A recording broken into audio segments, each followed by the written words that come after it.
rebels and rule breakers. Welcome to Rebel Squad TV live. Whoop, whoop, whoop. Hello, one viewer. We had 2 whole viewers before, but we've obviously already discouraged them. So tonight we have, at the moment, 3 of our Rebel Squad joining us, and that is Nadia. Hiya. Lisa. Hello. And Tracy. So, unbeknownst to you 3, we actually might also have a special guest coming on at some point later. Oh, wow. Is it Mark going? Is it? No, not quite. Tom Hardy. No. Someone we know. Someone who's not famous. Well, maybe in their own right. So they're hopefully popping on later. We shall see. Don't know what time yet. And we're hoping to have our Jamie come in as well at some point, but not entirely sure. Jamie's trying to get on. Okay, cool. Is he looking at the link? Will one of you message him and direct him towards the other thingy, and tell him where the link is. You got there. So,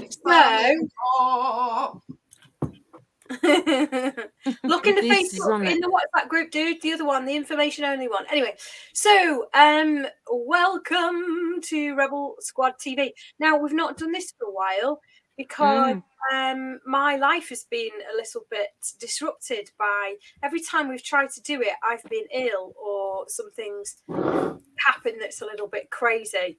That has prevented us from doing it. Here's Jamie. Here he is. Hey, Jamie. You're right. How are we doing? Hello. Good. We're just talking about the fact that we haven't done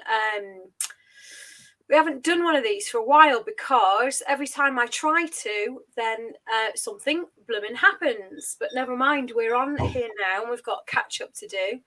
And let's crack on with it then. So I am trying to play around with the screen a little bit as well because we are, there we go, that's better. Trying to see us all a little bit clearer than we did before. Okay, good. So what I really want is to do this spotlight thing, but when someone else talks for it to pop up. So someone talk for me and see if that happens. Hello. Is spotlight, testing, spotlight, 1, 2, 3. That's not happening, is it? No, maybe I have to move you. Hey, there we go. Hello, testing, spotlight, 1, 2, 3. What if we get confused and all start kind of doing it at once? That's it. Hello. It works for Lisa and Jamie. It's not working for me. I'll just stay in the background. I have to manually put you does it on take there. a little bit of time then to kick in? Does it take a little bit of time to kick in, or it takes a little bit of time for me to kick in? Like I've literally got to do it. Okay. Let's just keep it at that for now. Yeah, that looks good. So let's do this thing. So I'm going to do a little quick roundup to find out what our master rebels have been rebelling at recently. What have I been rebelling at? I can't even think. Who knows what they've been doing recently? I've been studying. I've been finishing my writing for relaxation studies, which has gone really well. I managed to write a short story. And normally my go-to is poetry, so I've rebelled against myself and gone for prose narrative. And I managed to write a 20-page short story, so I'm well pleased with that. And I'm also getting an electric bike, and I've had to rebel against a certain bike company because they've been very naughty and kept my money and my bike. I was going to ask you about that because you were meant to have this delivered last week, right? Yeah, so I've been rebelling against them because they're just not doing either. So I'm waiting for my bike or my money. Name no names, but what does it sound like? It sounds like Balford's. Oh, yeah. Yeah. Oh, yeah. Yeah. Big tech. Yeah. No. Well, that's all very exciting. And what would you rather have, your money back or the bike? I'm going to get another bike. I'm just not going to go there. I've already sourced another bike. It's just a bit more expensive, but I'd rather pay the extra and not have the hassle, So that's disappointing, isn't it? Though. So it is disappointing, but I can't wait to be out there rebelling on my bike, razzing away on my electric bike. Yeah, can't wait. Too right. Who else is? Oh, Percy's rebelling against something behind me. Rebelling, is that the word we're using? It's ripping up my shopping list. That's helpful. Oh, dear. Thank you, Percy. Who would like to tell us what they've been up to then next? I will. Go on.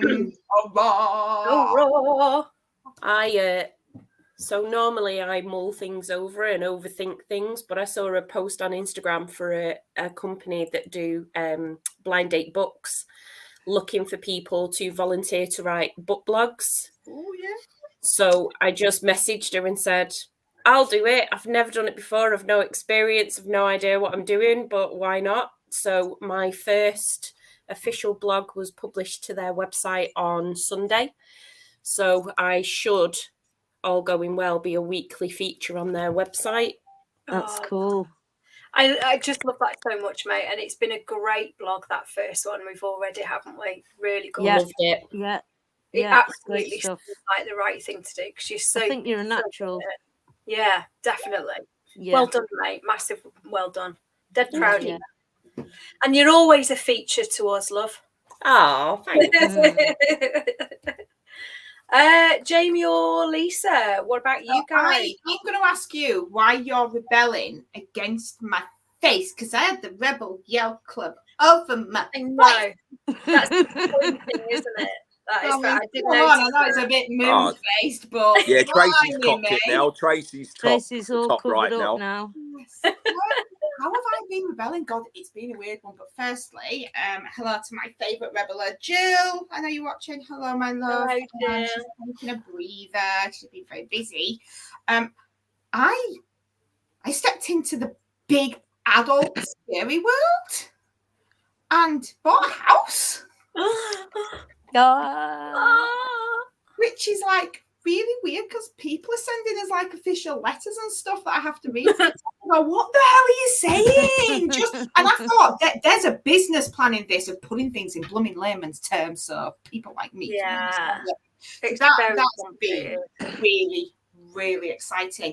But just getting involved in the rebel movement in terms of working with our beautiful, beautiful chief rebel on the Rebel Inspire, which is just filling me with the most joy, because it's who I am. And I'm in with stuff. So that's been really good. I've gone back to HIIT workouts. You don't need to see this, honest to God. I'm like some sort of weird sweaty mess, but kind of doing it in my own way and enjoying it and allowing myself to enjoy it, because there's so many changes happening at the moment.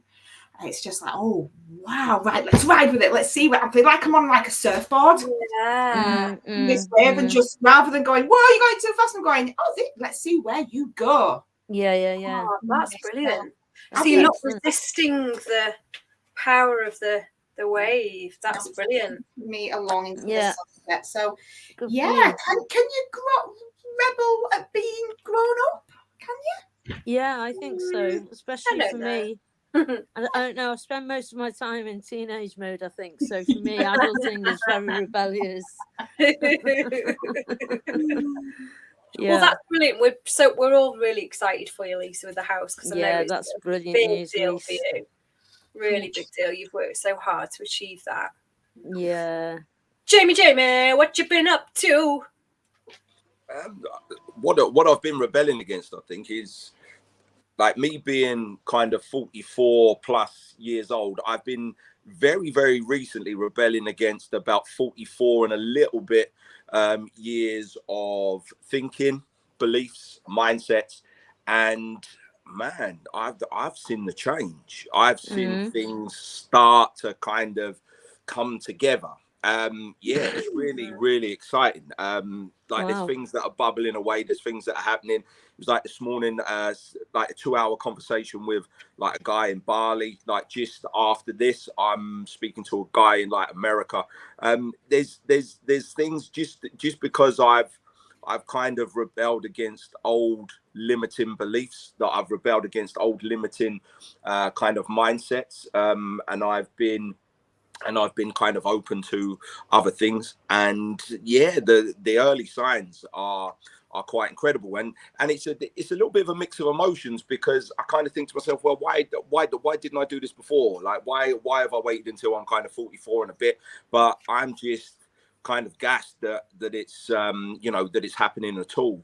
And there are things that have been put to me and shown to me in, it's exactly what Lisa said, in like layman's terms, where oh my goodness, like I've got it. That there is what I've needed. That there is what I've been missing. And yeah, it's been like, today's been a really, really kind of emotional day for me. There's been a real roller coaster of emotions where, I could, there's been joy, there's been tears, there's been hope, there's been optimism, there's excitement, like there's loads that I've been through today. And yeah, it's just really been a case of rebelling against 44 and a tiny little bit years of limiting beliefs, old school kind of mindset, and just being now open to other things. So I've rebelled against myself. That's massive. That's brilliant. That sounds major, and what probably quite an exhausting day by the sounds of it as well. Yeah, absolutely. Do you know when, like, you go through stuff and then all of a sudden you feel like you've been hit by a bus, and it's like, yeah, that's where I've been. That's where I was at about 2-3 o'clock afternoon. Yeah, I was but bus crash phase where I'd just been hit, but in the most wonderful way. So I was really, really happy to get hit by that bus today. Well, you know, there's a question I need to ask you, Jamie, that we've none of us has chased you up on yet, because you were doing so. I'm not going to tell the world what it was, but you were doing some research with us the other day in our chat, and you said you would reveal to us what that research was about, but you didn't. Are you going to be doing that any point soon? Well, yeah, it is, and you know, I needed it for a specific reason, and it's like, you know, this was the best place to get it, because I think, to be honest, you know, this is the closest that I'm going to feel to like being like Hugh Hefner, to be honest, just like the man that's surrounded by the bunny style. Hugh had the Playboy bunnies, and I've just got the bunny boilers, but I'm not complaining. But you were the ones to go to. Like, it was just, I had a source of information like right at my fingertips there. And yeah, listen, this will be kind of revealed very soon. But again, you know, it's something that I've got bubbling away. It's a very it's a goal that if I was to say, people would say, "Whoa, that's a big ask. That's a big ask." But if you're gonna aim for something, like aim for something worth aiming for. Do you know what I mean? Like, let's go for the top. But what I'm aiming to do, is something pretty big. It's something pretty big, and I needed to get the data from you. Like, you was just amazing. Like, what was coming to, you know, the information that was coming forward was just incredible. So thank you for that. But yeah, all will be revealed kind of like very soon. And I will need you to maybe test drive it in a way. Can we be guinea pigs? I will need you to test drive it. Absolutely. Yeah. I don't get it. It sounds exciting. I'm excited. I'm like, me. See, and it's things like this. It's things like this that are kind of showing me that it's going on right. It's on the right track. Listen, this is what's supposed to be being done. Like, so, like, there's no doubt. There's nothing that I can, you know, really kind of self-sabotage and put in the way and think to myself, oh, no, this ain't right and this won't happen. It's just little things like this where I can see you guys getting excited and kind of saying, yeah, can we be guinea pigs? And literally took the words out of my mouth. Like, literally another 3 seconds again, Lisa, and I would have been there. I would have told you, you know what I mean? Like, just like the chat, you ain't answered the question yet, Jane, and I was just typing. I was there. I was ready. We're just so excitable, us bunny boilers. Right, now let's crack on with the discussion. Very Yeah. exciting stuff going on for the Master Rebels. Now, what about what's going on for the world, right? So there's a lot of stuff going on in the world right now, isn't there? And we're not going to get into, you know, sort of heated debate about things because that's not what we do here. But it just seems to me lately that there is so much big stuff happening and there's so much disruption happening, and you know, since the pandemic included, it's almost like that was a catalyst for all this stuff to happen. And I think it's caused a lot of change, not only globally and, you know, for nations, but I think it's actually changed people or triggered change in lots of individuals I know as well. In terms of the way we live our lives and us asking questions about what we want, how we want to be, how we want to be our best selves, how we want to interact with other people, how we want to consume things, you know, who we want to consume things from. And, you know, Nadia, you gave as an example of an organisation that perhaps isn't delivering the right experience right now, and you're prepared to stand up and say, hang on, that's not good enough, you know. And things like, you know, not dealing with companies that aren't ethically and globally environmentally conscious and things like that. We're all trying to make different choices. So I'm not entirely sure where we start with that, but I feel like that's a good topic for us to discuss. So I think it might have been Lisa perhaps that touted this particular, sparked this particular thought. So perhaps give us a little bit of a, you know, a head start on that, or maybe an idea of why that sparked in your imagination. So it sparked in my imagination because I took 3 seconds to think about it. And it was all about kind of that forceful nature of change. And it got me thinking about the different elements of change. So there's change that's put upon you that you can't control and you've just got to go with, whether it feels unnatural, makes you feel sickly, but you've got to go with that change. And then there's changes that you put on yourself that you feel you have to make because of the environment around you and what's happening. And it's either the right thing to do, the financial thing to do, the belief system thing to do. And then there's the positive change where you go, yeah, I'm going to make this change. I'm going to do it.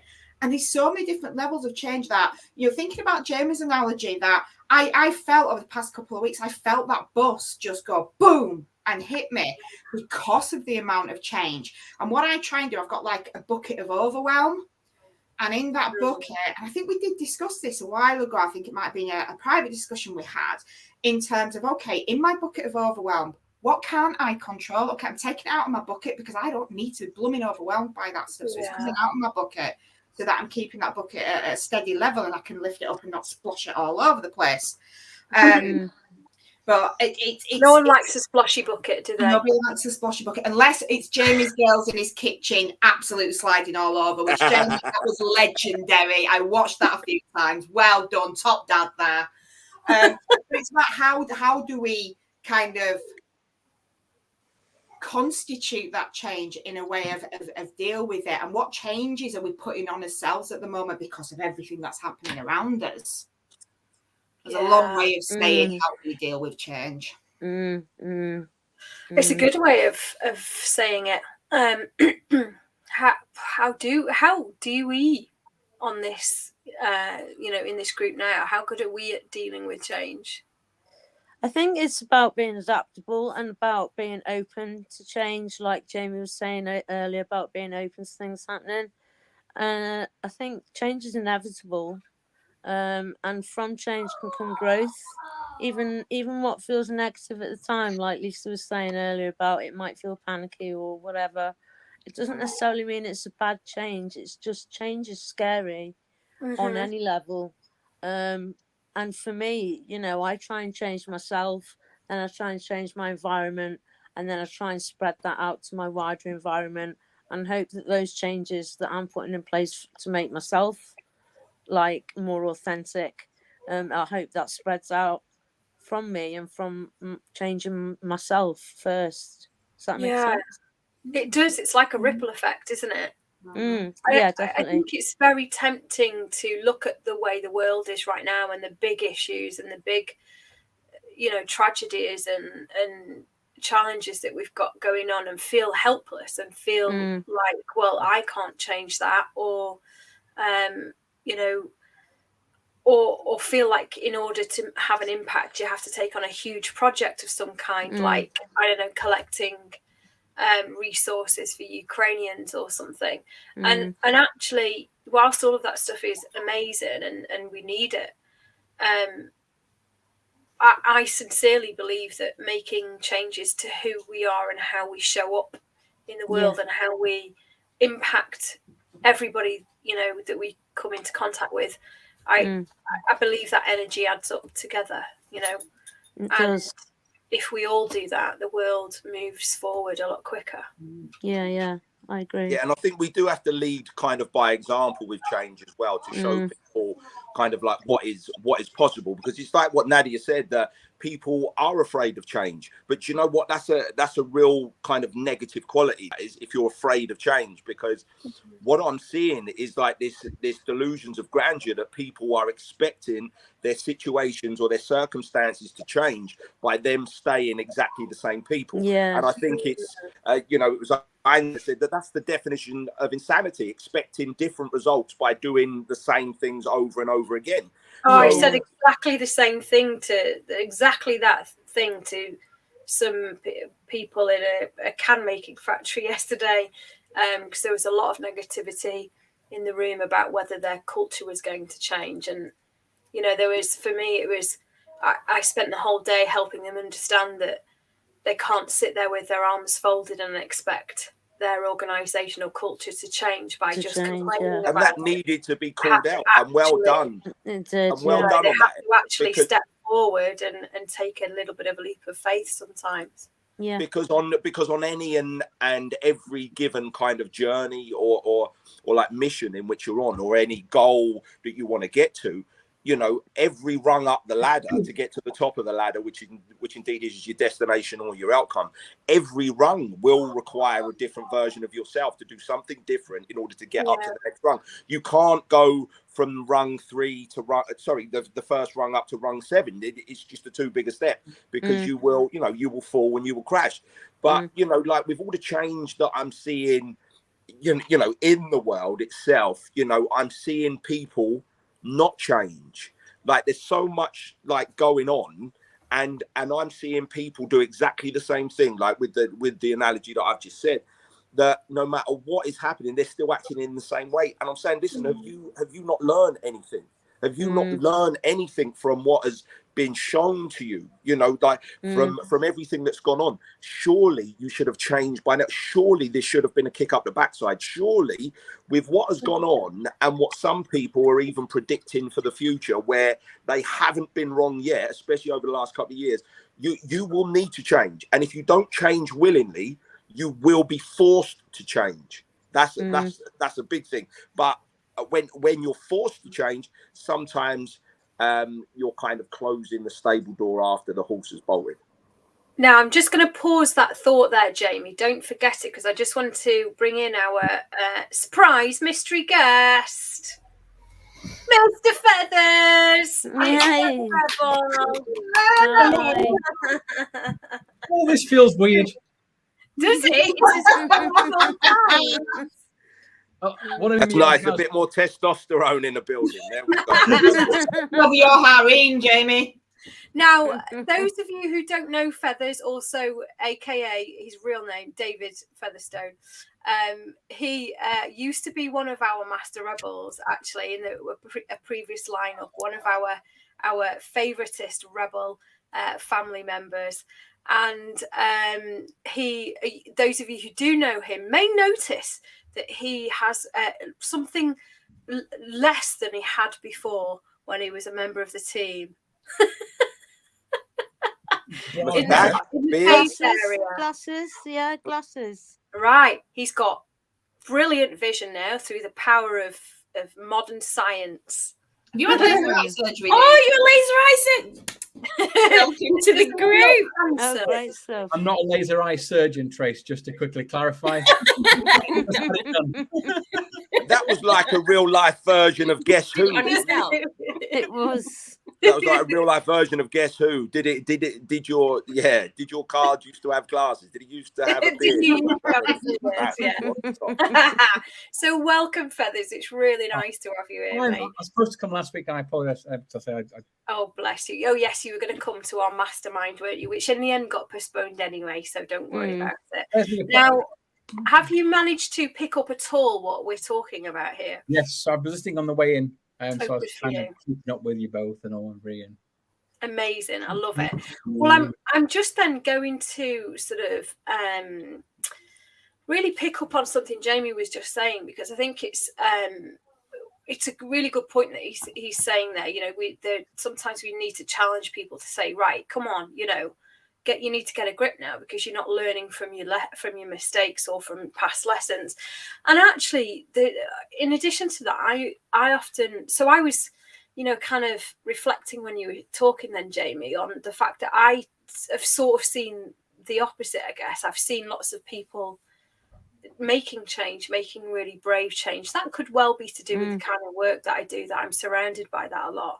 Oh yeah, there's definitely both ends of the spectrum, without a shadow of a doubt. Yeah. You know, and it's like, right, when people make a change for the positive, then, like, you know, listen, hats off to you, and listen, right, you let them get on with it, because they are doing something good. You know, you don't need to kind of give them a shake. You don't need to call them out or anything like that. Whereas on the other side of the coin, if someone isn't learning from their mistakes and they're still expecting kind of things to change for them, you know, I know it's stated twice, but it's in two different contexts, that if nothing changes, then nothing changes. So it's like, you know, those are the people that need to shake up. The ones that change for the positive, you let them crack on. Like, you let them get on with what they're doing. Like, they don't need the shake up. They don't need you know, the positive word in the shell. That's interesting in itself, because my question, and maybe I'll get Tracy to answer this, because we've not heard much from Tracy yet, and then we'll go to Dave as well. My question then would be, where do we put our energy and our focus? Do we put energy on the people that need to make a big change and are being very stubborn about doing it? Or do we focus our energy on the people that are already evangelists for change and are really trying to make the effort? Is that where the bigger change happens? I don't know. What's your thoughts, Trace? I hate change. I am a person who likes routine. I don't appreciate forced change unless it's for the right reasons. That is who I am, and I won't change that aspect of who I am for anybody. I am willing to make change on my terms. I have made lots of changes through my life. You have. Sometimes it's not been easy, but I like to think that I have learned from the things that I've been through. However, it doesn't make change any easier. As we all know, if you work for a big corporate organisation, every year they do go through a restructure. And things change, and even after 25 years of working, it doesn't make it any easier. Having gone through redundancy, I think that was the worst experience that I'd been through, because it was that I feel sick, I don't know what I'm going to do. I was in a job that I loved. I was working with people that I adored for a company that I wasn't passionate about the company, but everything about the job I loved. And it was a difficult transition.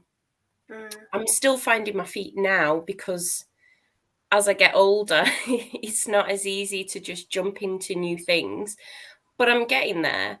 But for me, change is something that I have to do slowly. I can't just do it like that. My brain doesn't work that way. I become very overwhelmed. I shut down, and I can become quite agitated by it, which can come across as angry. So really, you have to allow me that time to process it. Once I process something, then I am good with it. We know not to push you into a corner. Yeah, don't push me, because I'm a bit like a frightened snake. I'll come out biting. But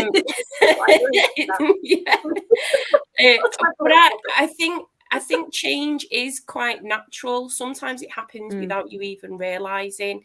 You know, it's like you meet someone, you fall in love, you get married, you have children. You don't see the change happening. Similar to a relationship breaking down. I got divorced. It wasn't something that I necessarily saw coming, but as I went through it, change happened naturally. I think that type of change is a lot easier. And when the world changes around you, again, I think that as generations move on, we naturally change. If you look at the generation before us, it was, I don't think they were as open-minded as we were, and possibly the generation before them was even less open-minded. I think today, and even Jacob's generation, I like to think that some of the things that we're now saying, everybody's happy to accept, when Jacob gets older, it won't even be an issue because it'll be so fundamentally normal. You won't even, it won't even be a question. So I think change, like Lisa says, it happens on different levels, and it depends on the change as to whether I want it or not. But some change I'll accept with open arms, and others I will fight against. That sort of incremental change, I think, is a really good point. We probably change so much more than we realise we do when we look back. And again, the client I was working with yesterday, I've been running some things with him in the last couple of months, but before that I'd not been there for probably over 3 years, and I opened the workshop saying that I'd experienced, I'd come back and observed that there'd been a lot of change, and Neil said, "What's changed? Nothing's changed here. It's still just as it was." And so I explained to them what I'd experienced, and that things were actually very different in lots of ways, but they were perhaps quite subtle. And they realised that because they'd lived it every single day, they hadn't seen that gradual turning of the tide, I guess. So what about you, Feathers? What how good are you at change? What do you observe in other people? You have your own business, and you have to do some pretty sort of assertive things to keep that running and all of that stuff, don't you? Get out your comfort zone and all that. Apparently I hate it. I hate change anyway. I'm the same as Trace, but my main job now is actually training trainers. That's what I've kind of developed into. So I have to change people. And it's normally, unfortunately, it's the one. So I was going to agree with you earlier as I was thinking what you were saying. So when you said before about, is it the stubborn one that you leave behind, or is it one that wants to change that you go with? From my job, one that wants to go with it, I have to let them go with it. The one who's stubborn doesn't want to be a teacher, I'm sorry, but you're on the course. So by the 4th day, you're going to be a teacher. So I have to. I said, but I do. Hopefully, people know well enough to know that I don't push people, but I do it in a very nice, gentle way, and I make sure that person feels like they are the most important person in the room for 4 days. So it's not about pushing. You earn their trust essentially, don't you? Rather than trying to force them into. I've got. Do you want to hear my funny story? Oh, yeah, I don't know if I dare do this on live TV, but this could be very. Hopefully you ladies will know this. Jamie, your face may turn to shock, and you may need to use Google just to prepare. Listen, there's nothing that can shock me, my man. I'm past all that. Bring it on. Bring it on. You will still need Google. Possibly. You might not, but you might do. So this one, the last course, she was called Nikki. She was really shy, dead timid, and didn't know she had to do a presentation, let alone 3 of them. All right. So my God. Do 3 with my course. You have to do 3 presentations. And she's like, I'm not doing it. There's too many people. So I took one side. I said, look, I'll tell you what I'll do. On the 3rd day, you do a passionate talk on anything you want to talk about. I want the group to choose one for me. Don't tell me about it till literally I'll say, right, I'm going to do mine now. What's the topic? And I will literally do it from nothing to then. So within 3 seconds, this girl starts giggling. And I went, hang a minute. This, because normally it takes a while to think of something. I went, you thought of something. She went, oh, yes. And I'm like, usual. So I think, right, fine, no problem. So that's the 1st day, 2nd day. So I said, right, tomorrow's your passionate talk. I'm going to do mine on your topic. And the whole room just erupted. I'm thinking, this is not good. Good topic. So 3rd day comes, they've just done all theirs. Halfway through, she went, what are you doing yours? I said, no, you've got to do yours first, and then I'll do mine. That's only fair. Right, okay. I said, I promise you I will do it, so I won't back out from a challenge. So gets to me. I stand up and say, right, guys, what's my topic? And they say, mooncups. Yes.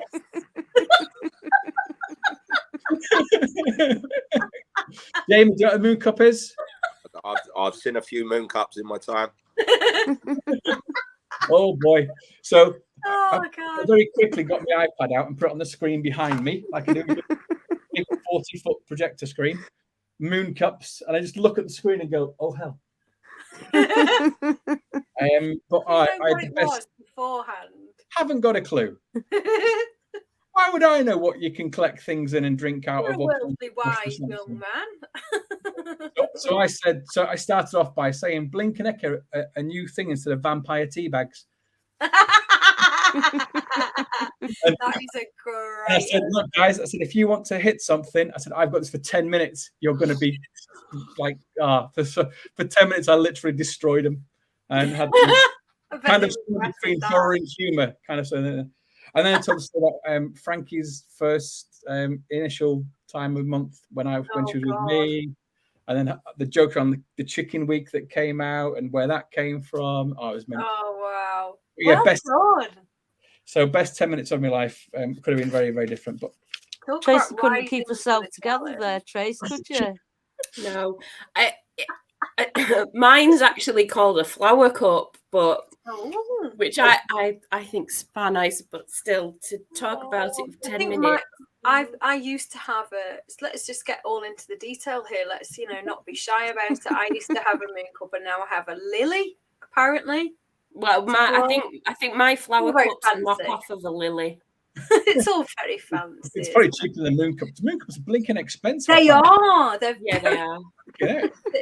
So the first one I ever had, right? Here's my story about it. It's not going to be gruesome, don't worry.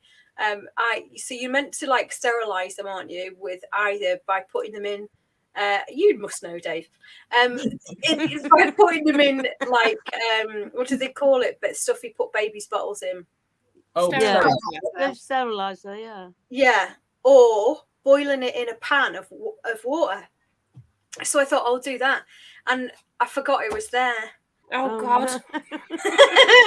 And it just boiled dry to the pan. So I'd had to chuck the pan away and everything. The whole lot was just awful. It looked like some sort of weird pasta that I'd cooked and forgotten about. So that was a very expensive mistake. So I just went to the sterilising solution after that.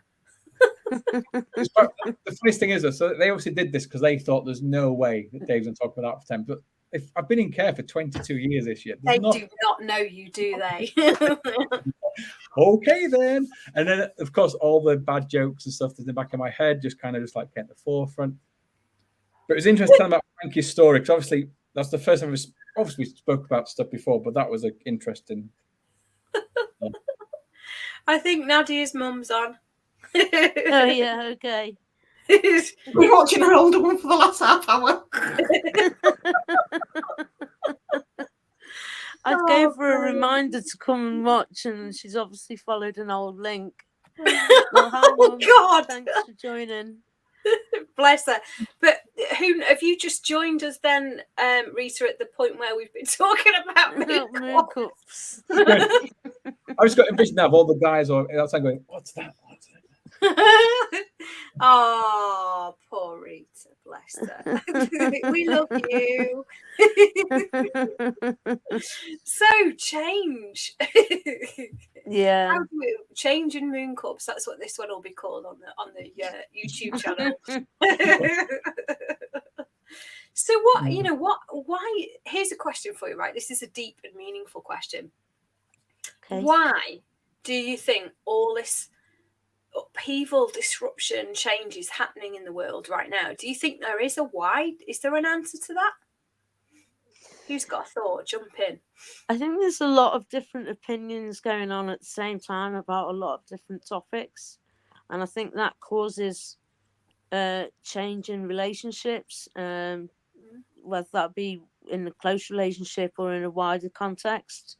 There's so many topics that you would get people on the far extremes talking about that same topic.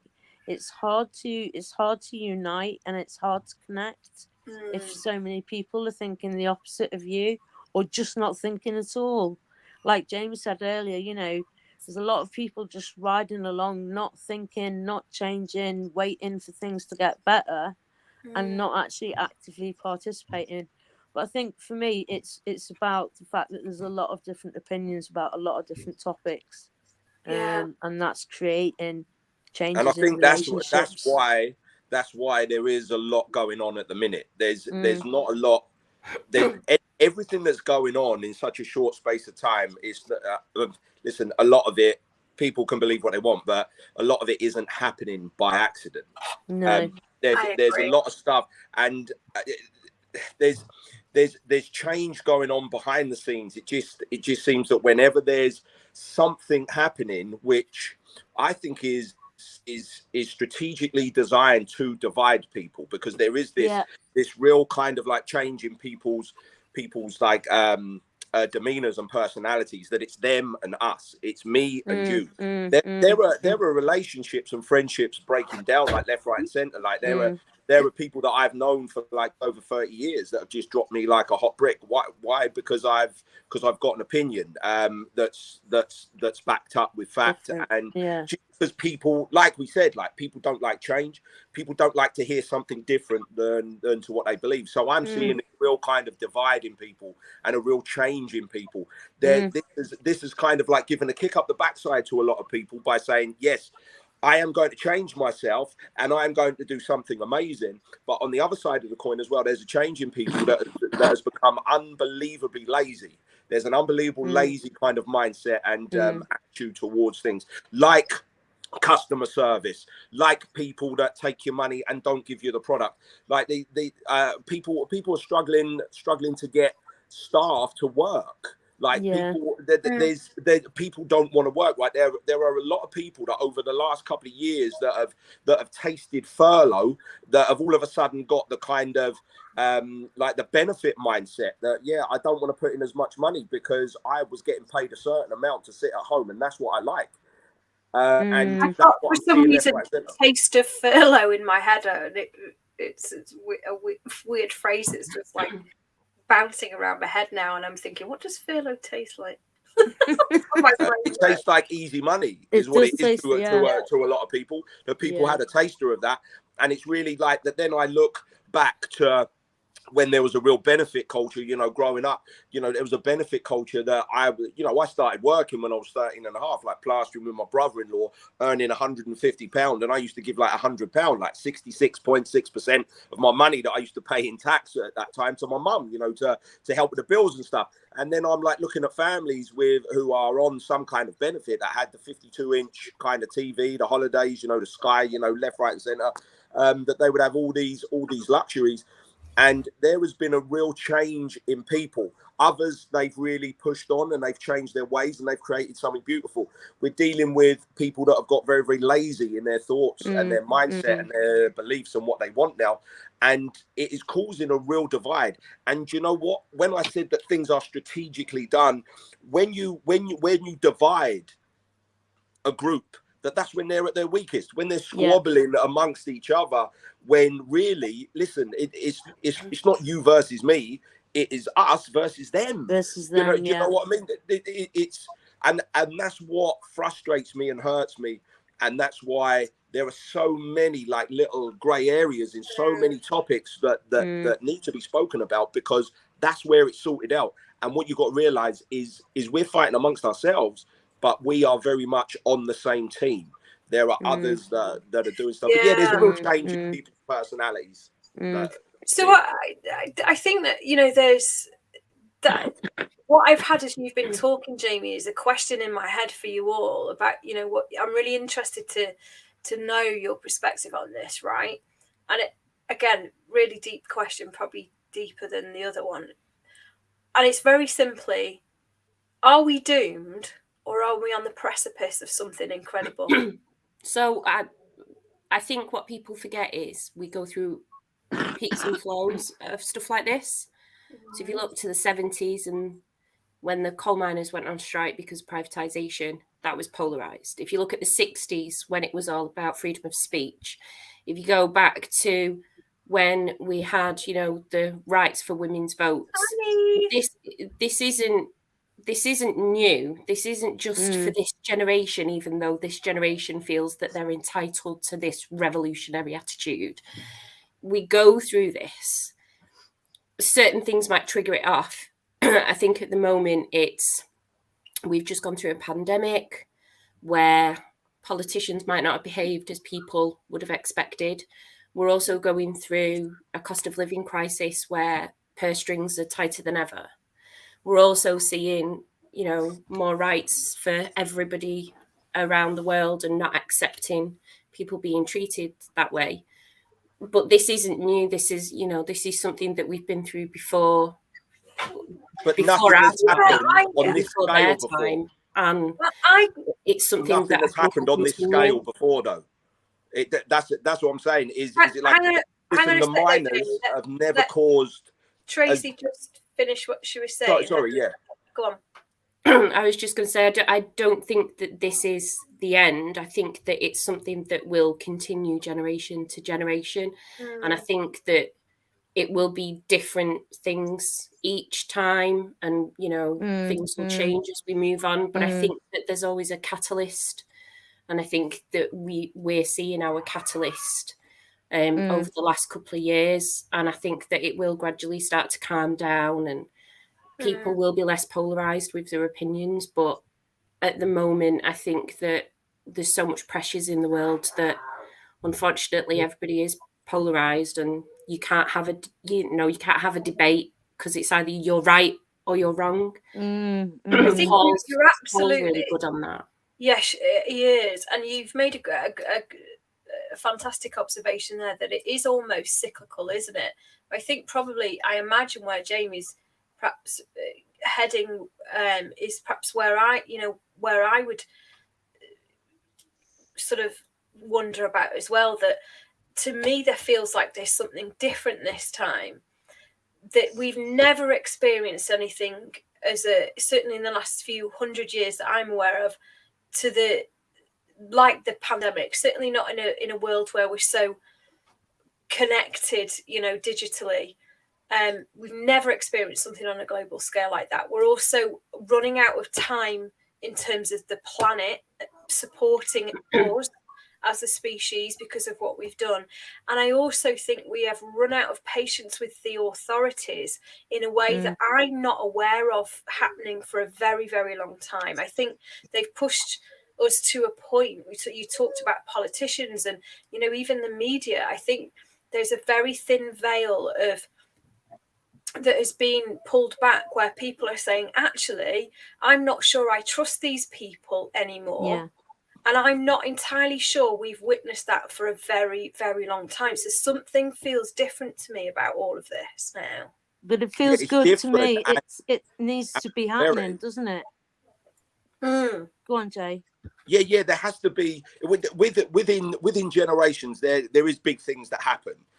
Of course, there is big changes in people's lives and in a community or in a country or in a culture. But there's nothing whatsoever that has been done to this severity. Like when you look back at maybe women's rights or like coal miners, kind of coal mines being shut down. It's never ever been a case of it's had the impact of what this has, where something has happened that has never been done to human beings before, that we are just culturally and in our nature not supposed to do. We are not supposed to be incarcerated and locked down, which then no kind of coal mining or women's rights or the freedom of speech or anything has ever led to an influx of children self-harming, being abused to levels that you've never seen before, and a regression in behaviour. Nothing like this has ever happened before. But is that because, Jamie, and just to social media, it's polarised because of how connected we are, because of social media, because we're on our phones all the time, because we've got everything in his face constantly, that perhaps with this cyclical kind of thing that we're talking about, that actually it wasn't as available to us to see the atrocities that were going on, to see what was happening.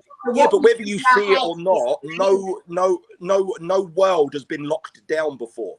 No world has been locked down before. And the thing is if I didn't have social media and I didn't have a telly, I wouldn't have known that there was a virus going around. I wouldn't have known that there was a pandemic on if I didn't have a telly, or I didn't have social media, or I didn't have politicians spell in their spiel. I wouldn't have known. So yeah, I know that there is that aspect of it, but nothing has ever happened to this degree before, where I'm like looking without social media. It's what? Sorry. So when you talk about, that's what we talk about, is propaganda. And even years on social media, people were aware that atrocities were happening because of different types of propaganda, and we it was just slower. And for the good and for the bad, you know, things have their good and their bad. And it was like Emma said, you know, that we are seeing now. If we didn't have social media and news straight to our fingertips, we wouldn't have known that there were politicians that didn't just not behave as they should. They blatantly laughed in our face. They blatantly went against rules in which they put down. And if people aren't going to acknowledge red flags, then you are not going to progress. You are not going to evolve, and things will not change for how you want them, because all you've got to do is connect the dots that are going on. And this isn't normal. What is going on right here, right now? There is too much going on in such a short space of time, where when people want something to happen, they will throw so much dirt at the wall to see what sticks.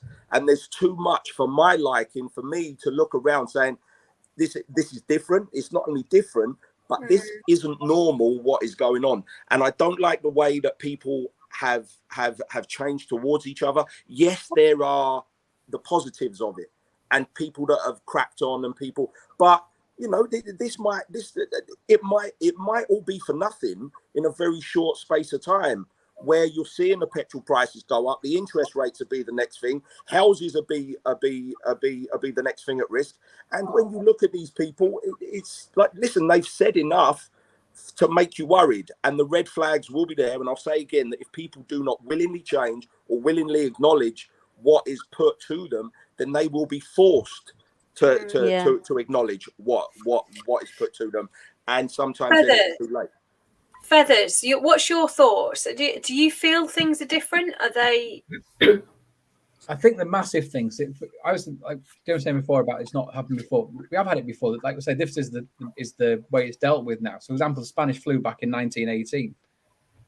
But that wasn't a global pandemic like this, though, was it? Yeah, we went from America, Germany, through to France and Spain. It did, but it was not. It was a bigger killer. It was a bigger killer, and but well, it wasn't treated as bad as what. What I was saying was, I think the difference, like I said, you talk about like slowness of things coming out now, is that obviously people back then, if the Spanish flu happened now, I'm sure we'd be in a lockdown probably a lot quicker, because people dying in the streets with that. It was horrific. Yeah. I think also what's happened now is that the biggest change between then and now is respect has gone. Yeah. Respect. No one listens to politicians, no listens to the police, no listens, not to say nobody, but in like a very general word. No one, like, back if the politics did something wrong back then, no one would have batted an eyelid. It's like, oh yeah, but they're in power, that's what they do, and we have to just bow down to it. Whereas now, because we've got this thing where people can say what they want, be what they want, and if you don't like something, everyone speaks to us that I don't agree with this, I don't agree with that. Yeah. Power struggle between everybody. And like, I remember when I was a kid, like, you'd have one party having their opinion, and everyone, that whole party would follow that opinion. Whether it's right or wrong, the whole party would go with it. Whereas now it's like, well, I don't agree with the leader, so I'm going to try and change that. I'm going to do this and do this. So you've got the party side, isn't it? There's always this kind of constant battle between who's right, who's wrong. Don't you think that needs to be in order to progress? It sounds like you're seeing that as quite a negative thing, whereas I see that as necessary. Not complete. Necessary to change. Think that respect is needed, because otherwise you're going to have a generation. You're going to have a look at the generation of like I still now, with my mum, dad, my grandparents, will still treat the utmost respect, and I wouldn't change that. Whereas I think that not everybody again, but some generation now, it's almost like mom and dad are. Who cares about them? They'll swear at the faces. They won't do what they're told to do. And I'm like, whoa, I wouldn't even dare do that because I'd got a big slip on. I'm not saying it's I think every generation complains about the youth of today and that they behave badly compared to how they behaved. Yeah, you're absolutely right. I think there does need to be, we should challenge things, but there's a way to do it, and there's a way, that is more likely to get people to listen and cooperate, and there's a way to definitely not make that happen and just to rage against it, and behave badly about it. And I'm just sort of keeping an eye on the time, and I wonder whether I'm almost feeling a little bit of a full circle in this discussion, because one of the things we started with was this concept of there's so much stuff going on in the world that it's very easy to feel drowned out by it, but helpless, like nothing's going to change, or like we're doomed. And maybe the best ways we can make change is by being authentic to our values and having respect for people around us, having respect for other people's opinions, listening, having respect for our elders and their experience, and maybe asking their thoughts, but also just being being a as good a version of ourselves as we can do. And that I think is so much more powerful than it might appear on the surface. I was going to say, I think Rebels and Rule Breakers is like a micro example of what the world could be like, because we're all working on changing for the better and changing the boundaries that aren't helpful. And as a movement, I think if you could globalize that, the world would be a better place, because this is what we're trying to do here, isn't it? We're all different, lads, aren't we? Like, we're all different. We've got our own different ways of doing things, but yet we work as a team. And this is the thing.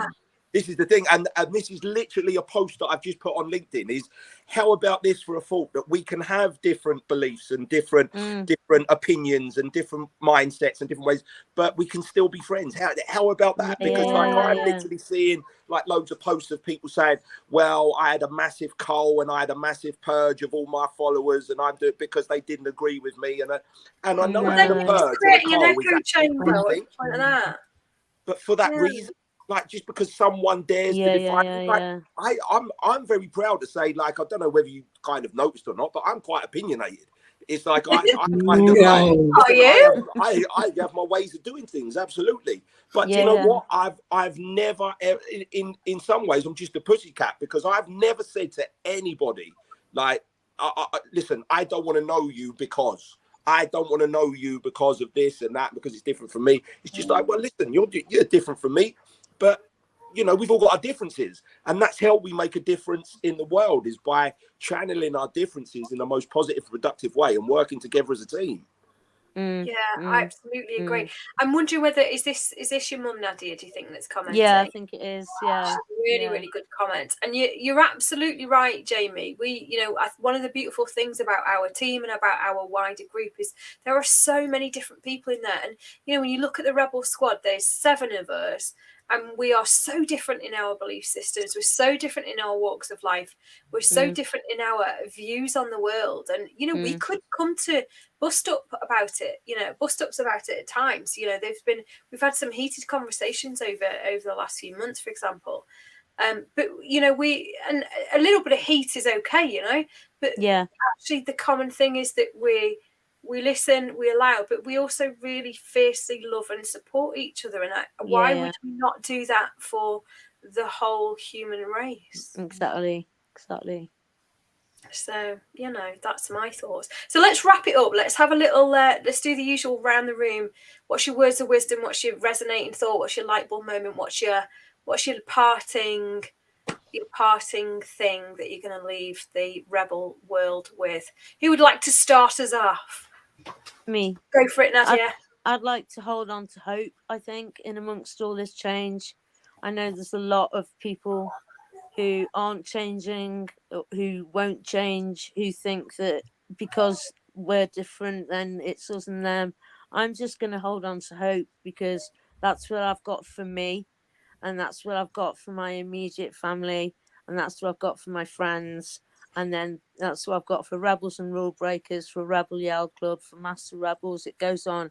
So I'm holding on to hope from tonight. Oh, I've just got major goosebumps from that, Nadia. Right. Thank you for that little. Okay. Who's next? Who's going to top that? I think on the back of the things that are going on in the world, without being specific, it's okay to make change, but if you make a mistake, it's okay to admit you were wrong and change things again.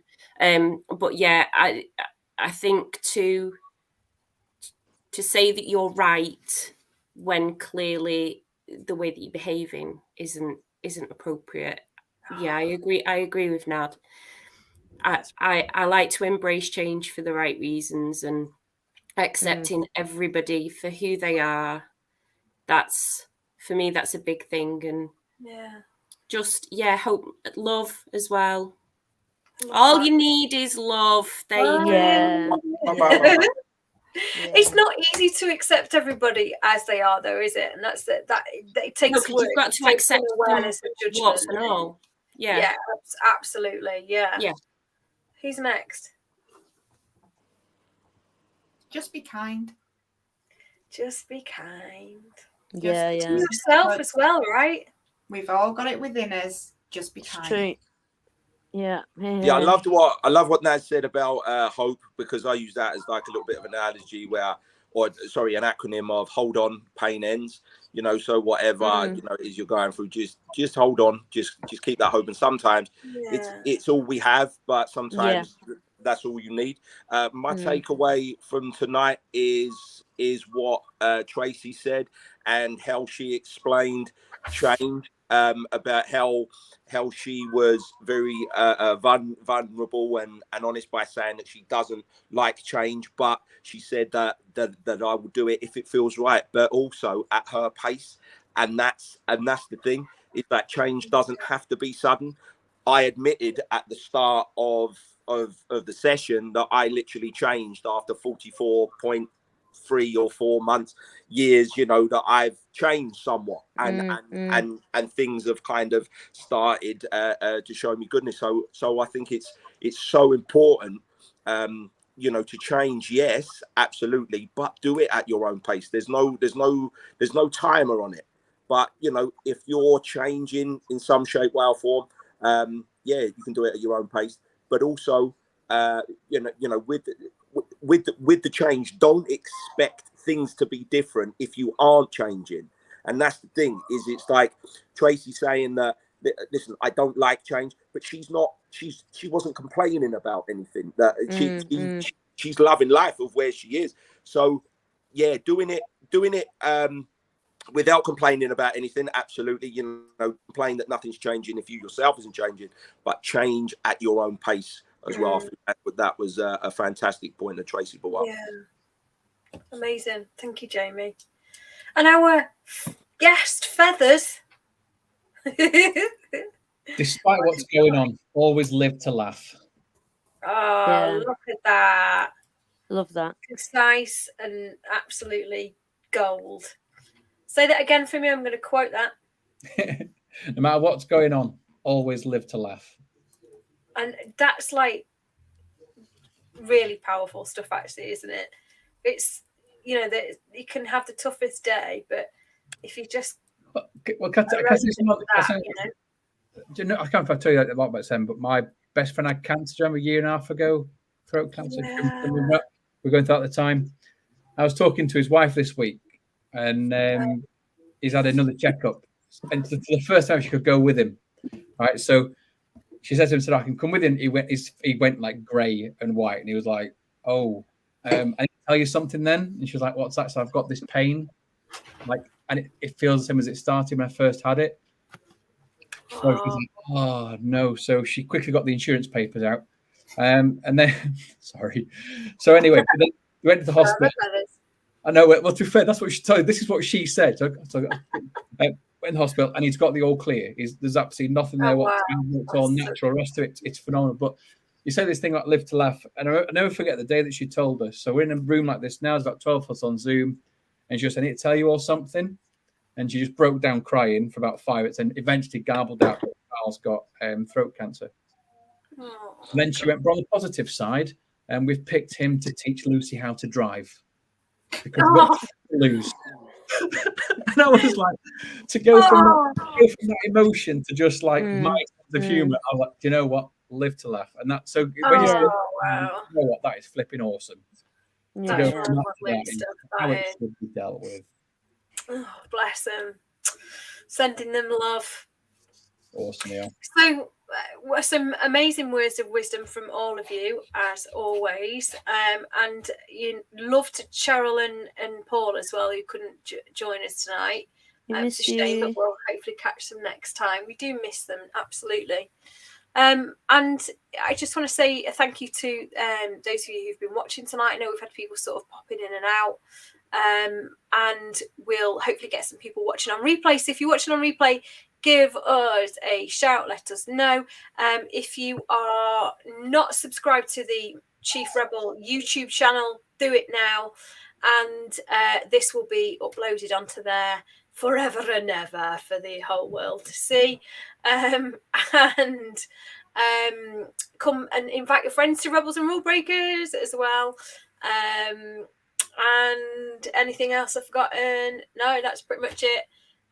And we'll see you next month on another Rebel Squad live TV thingamajiggy. Thank you very much, everybody. Let's give everyone a wave. Cheers. Bye. Bye.